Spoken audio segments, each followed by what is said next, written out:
Okay, again, welcome back. This is the last part of this week's lessons where we're going to finish off now by talking about how to use exponential equations to model decay, so numbers that are decreasing over time. And it's very similar to what we just did with the growth. There's just one or two slight, just minor changes. So basically the formula for decay, so this is the same table chart, and I suggest again that you continue copying it. Final amount equals, again, your start amount. So that hasn't changed.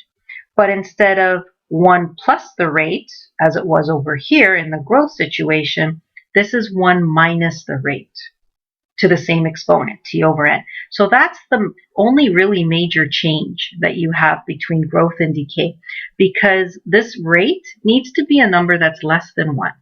Remember, in order for the numbers to be going down, what you need is a rate that's like 0.8, 0.9, 0.2, 0.5. That's what you're looking for in this bracket. So over here it would be like a number 2, 3, 4, 1.05, 6.2.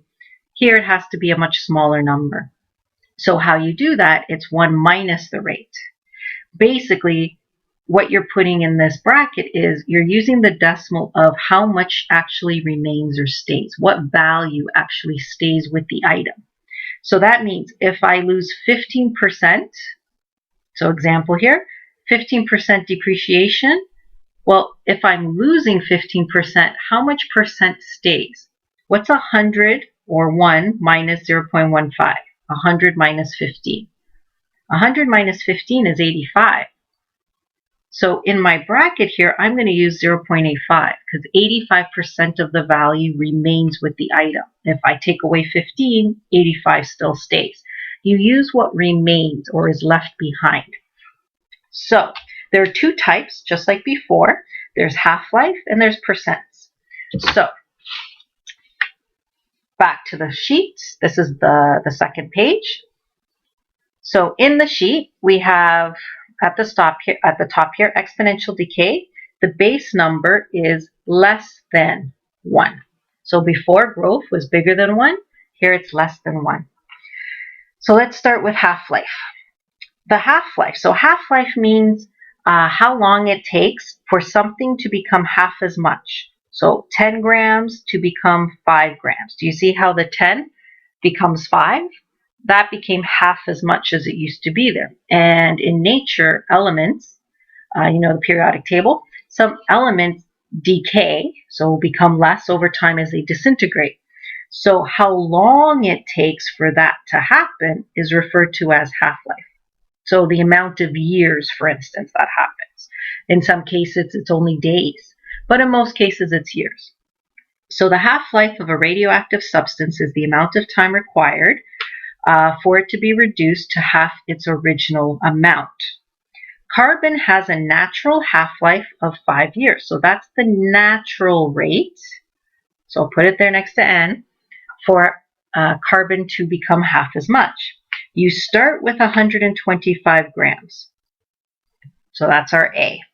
What amount of carbon would remain after 25 years? So that's our T. And we're looking for the final amount. Now it didn't say R. It didn't say what the rate was, but yet it did. It used the word half-life. So half-life means half or 50%. So just by it saying half-life, you automatically know that the rate is 50%. So you can use 0.5 or you can use a half in your formula. So again, what the formula looks like when everything is put together is that. So it's the same formula as before. That hasn't changed. The start amount was 125 grams. You don't need to put the grams.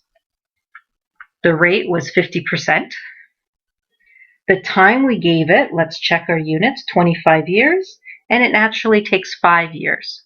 So that they match, so 25 over 5. So how many 5-year cycles did we give it? Each 5-year cycle, this drops by a half. That's what's happening here. So how many times does 5 fit into 25? 5.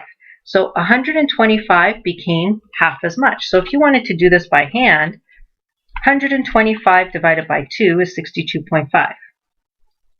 That was 5 years. And then 5 years later, divide by 2 again. It's becoming half as much, 31.25. 5 years later, divide by 2 again, 15.625. 5 years later, because I have to come up to 25 years, right? So 5, 10, 15, 20. Divide by 2 is 7.8125. And 5 more years. Divide by 2. And you get 3.9-ish. So 5, 10, 15, 20, 25. That's 5 half-life cycles, totaling 25 years total. We went from 125 grams all the way down to 3.9 grams. So this is us doing it by hand. We're not going to do it by hand. You're just going to pick up your calculator and do it all at once. 0.5, 0.5 to the exponent, in this case 25 divided by 5. You get the 0.3 number, just keep it in your calculator, times 125 in the front, and look at that. You get that same answer of 3.9 grams. So 125 grams will become 3.9 grams that much time later. So that's the idea of half-lives. So here we are summarizing. So when you see the question that has the word half-life in it, your rate automatically is 0.5. You could also use it as a fraction, 1/2, the same thing. So let's practice here. You begin with a 50-gram sample of carbon that naturally takes 10 years for it to decay to half its amount. So that's its natural half-life, 10 years. How much carbon will you have after 100 years? So you gave it 100 years, which is 10, 10, 10, 10. So it's many half-lives. So the 50 has become half again, has become half again. Now we're not going to do it as a chart. We're just going to go straight to the formula. So we don't know how much we're going to have in the end, but we started with 50 grams. The rate is 0.5 or half-life. The time was 100 years, and it naturally takes 10 years. Years and years, they match, so we don't have to do any kind of changing when it comes to the time. So A equals 50 bracket 0.5 to 100 on top of a 10. So first things first, clean up that exponent. 100 divided by 10 is 10. Then you pick up your calculator, 0.5 exponent 10 equals. Get some decimal, don't write it down, times the 50 in front. And you get a really, really small amount, 0.0488. Some people would just say 0.05 grams.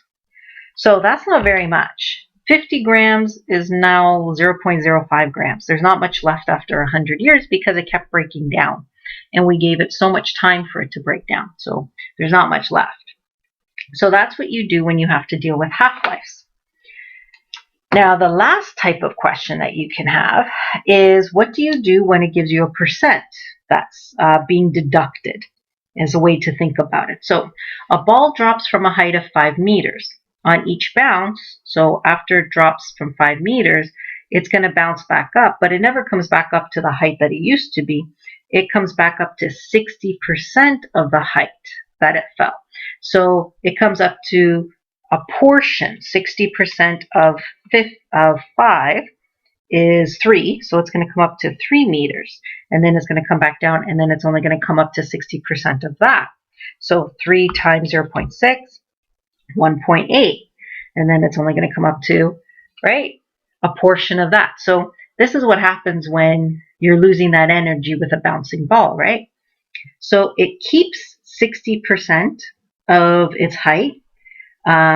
That is, the ball's height is 0.6 times its original or its previous number. How high will it be after 15 bounces? So this is going to keep going. I want to know the height of the ball all the way over here. So this is exponential decay, right? This is the height decreasing over time, and it's decreasing quite a bit. So final amount, we don't know. Start amount, we do know our starting height was 5 meters. The rate, 60%. So it keeps 60% of its amount. It loses 40%, but it keeps 60%. The time is 15 bounces. So that's 15 times then. And there's no natural number, so we ignore n. N is not used in this question. So A equals, the start amount was 5, 0.6 was the 60% to the exponent 15. So this number is going to be very small. 0.6, 0.6 exponent 15 equals times 5 in the front, and you get a number that says 2.3 times 10 to the negative 3. Now, when you see a negative exponent, it means the decimal place goes 3 jumps, in this case to the left. 1 and then 2 zeros. 2 zeros and then the 2, then the 3. So 1, 2, 3. So that's how many meters, because I think we were in meters, yes. That's the height of the ball. So if you wanted centimeters, you could times it by 100. So that's 0.23 centimeters, if you remember your metric chart. So times this by 100, 2 jumps will give you centimeters. You could put it in millimeters, 2.3 millimeters.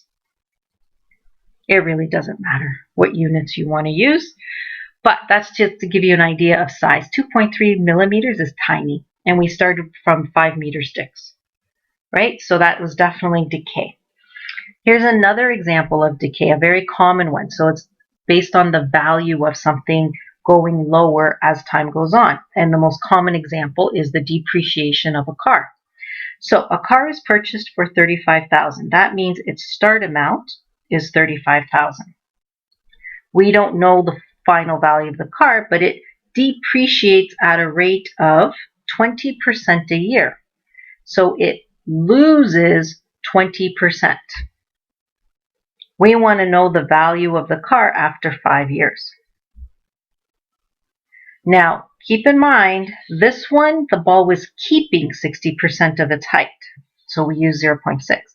This car is losing, that's what depreciates means, losing 20%. So 100 minus 20 is 80%. So 80% remains with the car. If you take away 20%, that means 80% remains. 20 cents away from $1 is 80 cents. So what we're going to use then is 0.8 in our formula, right? We use what remains, not what is lost. So it's important that you always check each question to understand, is it telling me what they're taking away, or is it telling me how much it keeps? So A equals little a times rate to the exponent time. A equals 35 grand. The rate was 0.8, it kept 80%. And the exponent is going to be 5. So it's definitely going to be a smaller number, but how much smaller?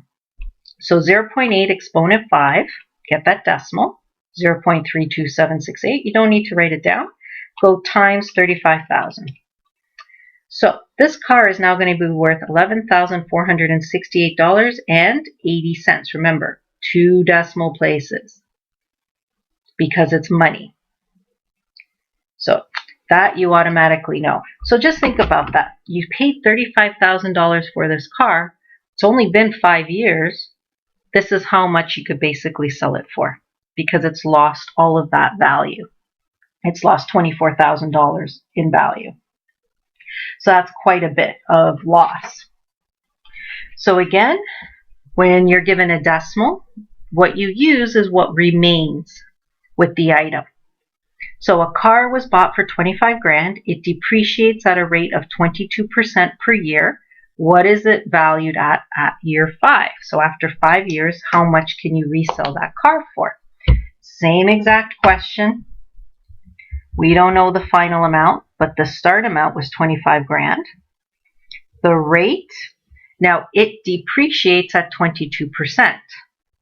1 minus 0.22 or 100 minus 22 is 0.78. So we're going to use 0.78 in our work because that's the percent that stays with the car, and T is 5. So I'm running out of space here, but A equals 25,000 times 0.78 to the exponent 5. In your calculator, 0.78 to the power of 5 equals times the 25,000 in the front. $7,217.94. So again, if you can't see that number, 7217.94, always two decimal places. So a $25,000 car after 5 years is just barely over $7,000. And that's very typical. Now that depreciation rate just depends on what type of car. Some cars depreciate more than others. Some depreciate a lot more than others. So that's domestic versus imports and that kind of thing. So in essence, what we've covered now are all the different types of growth and decay situations that you can experience in different situations, different settings. This is a nice sort of summary of everything that we've covered and how to attack each different question. What I'd like you to do is, again, do the handout that is called Modeling Exponential Functions. It's on D2L. It's right after these files in the list under the Content menu. And that's going to be it. And we're pretty much ending this chapter very soon. So please make sure you do the questions and you ask me if you have any concerns or you don't understand something. All right. Have a good week.